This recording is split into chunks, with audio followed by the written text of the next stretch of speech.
Hello అండి, నా పేరు భార్గవ్. నేను ఏడబ్ల్యూఎస్ ఇన్స్ట్రక్టర్ని అండ్ లాస్ట్ 5 ఇయర్స్గా ఐటీ ఫీల్డ్లో ఏడబ్ల్యూఎస్ క్లౌడ్ ఇంజనీర్గా పనిచేస్తున్నాను.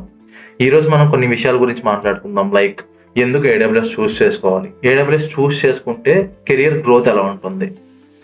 ఎవరైనా ఐటీలోకి ఎంటర్ అయ్యేటప్పుడు వాళ్ళకి కొంచెం కన్ఫ్యూజన్ ఉంటుంది, ఏ టెక్నాలజీ చూస్ చేసుకోవాలని.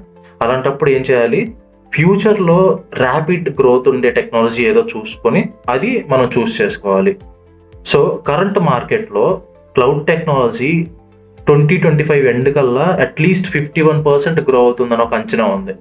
And AWS is the fastest growing cloud platform అనమాట. ఈ క్లౌడ్ టెక్నాలజీలో ఏడబ్ల్యూఎస్ చాలా ఫాస్ట్గా గ్రో అవుతుంది. కెరియర్ ఆపర్చునిటీస్కి వస్తే ఏడబ్ల్యూఎస్కి మల్టిపుల్ కెరియర్ ఆపర్చునిటీస్ ఉన్నాయి.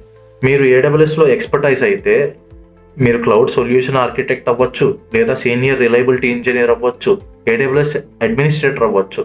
ఇవి కాకుండా ఫర్ ఎగ్జాంపుల్ మీకు పైథాన్లో నాలెడ్జ్ ఉందనుకోండి, మీరు ఏడబ్ల్యూఎస్ పైథాన్ డెవలపర్ అవ్వచ్చు. లేదు మాకు డెవాప్స్లో నాలెడ్జ్ ఉంది అనుకుంటే ఏడబ్ల్యూఎస్ డెవాప్స్ ఇంజనీర్ అవ్వచ్చు. ఇలా మల్టిపుల్ రోల్స్లో మల్టిపుల్ కెరియర్ ఆపర్చునిటీస్ ఉంటాయి ఏడబ్ల్యూఎస్ చూస్ చేసుకుంటే. అండ్ మా ఇన్స్టిట్యూషన్ మీ గోల్స్ని అచీవ్ అవ్వడానికి చాలా హెల్ప్ చేస్తుందండి. ఎందుకు అంటే మేము మా ఇన్స్టిట్యూషన్లో ఏడబ్ల్యూఎస్ రియల్ టైమ్ నాలెడ్జ్ కూడా ఇస్తాం. థియరిటికల్ నాలెడ్జ్ కాకుండా రియల్ టైమ్ నాలెడ్జ్ కూడా ఇస్తాం అనమాట. And with a good amount of practice, మీరు బాగా ప్రాక్టీస్ చేసి real time knowledge with theoretical knowledge gain చేసుకుంటే మీరు మల్టిపుల్ ఏడబ్ల్యూఎస్ ఇంజనీర్ రోల్స్కి అప్లై చేసుకోవచ్చు అండ్ వెరీ ఈజీగా ఆల్ ద ఇంటర్వ్యూస్ని క్రాక్ చేయొచ్చు. Thanks everyone.